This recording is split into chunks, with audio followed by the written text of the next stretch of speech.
This ABC 15 Flash Briefing is sponsored by Sanderson Ford. Straight up.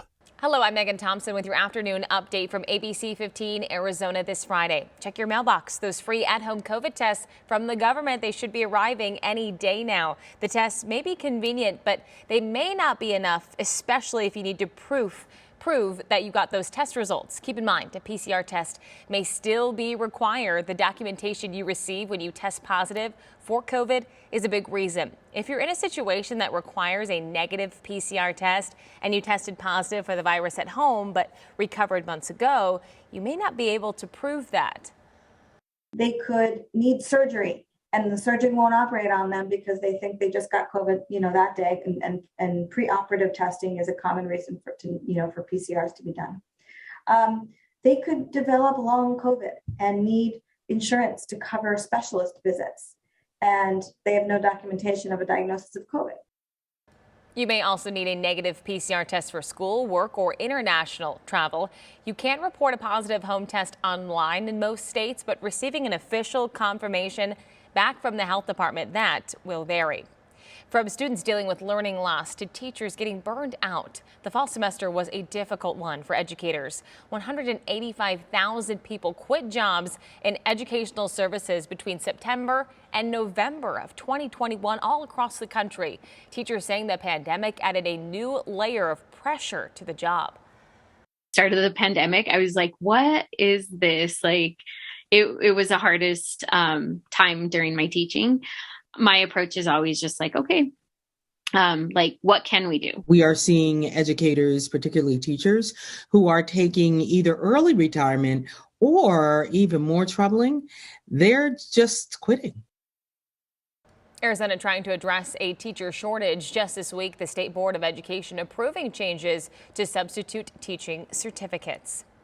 Senator Mark Kelly is trying to tackle some economic issues, saying right now we need to focus on workforce development.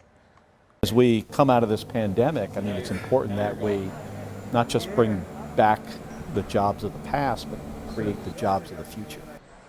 The senator says the workforce needs more people and says a worker shortage contributes to the rising consumer prices. We have a shortage of truck drivers. We have issues at ports of entry getting containers off of cargo ships, and that supply shortage, it creates an increase in price. From December of 2020 to December of 2021, prices rose by 7%, according to the Bureau of Labor Statistics, with gas prices up nearly 50% and grocery prices up nearly 13%.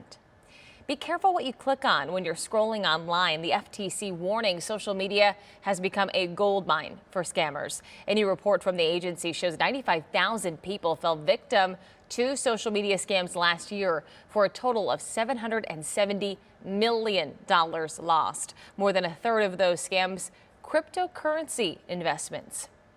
This weekend is traditionally one of the largest for gambling in the whole year. It's championship weekend in the NFL. These games are the second highest in viewing outside of the Super Bowl, of course. Sports betting was legalized last September. The state raked in $291 million worth of bets. That's more money received in the first month of betting than any other state in the nation.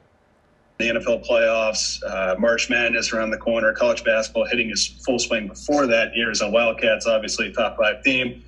It's hard to believe it's going to go anywhere other than up. At some point, once more operators come onto the scene, it could, who knows, in a couple of years, they could be up there with Nevada. 2 months later in November, almost $500 million was bet in Arizona.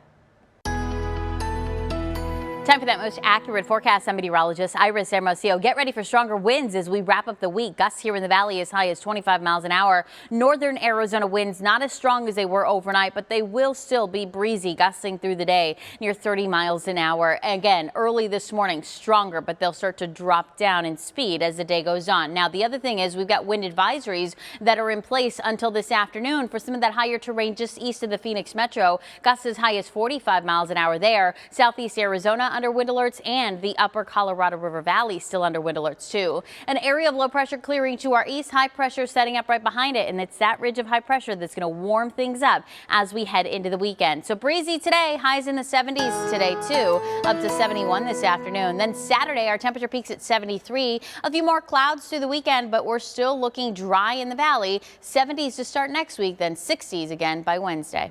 We'll have another update for you tonight. Until then, get the latest news, weather, and traffic at abc15.com or by downloading the free ABC15 mobile app. This ABC 15 Flash Briefing is sponsored by Sanderson Ford. Straight up.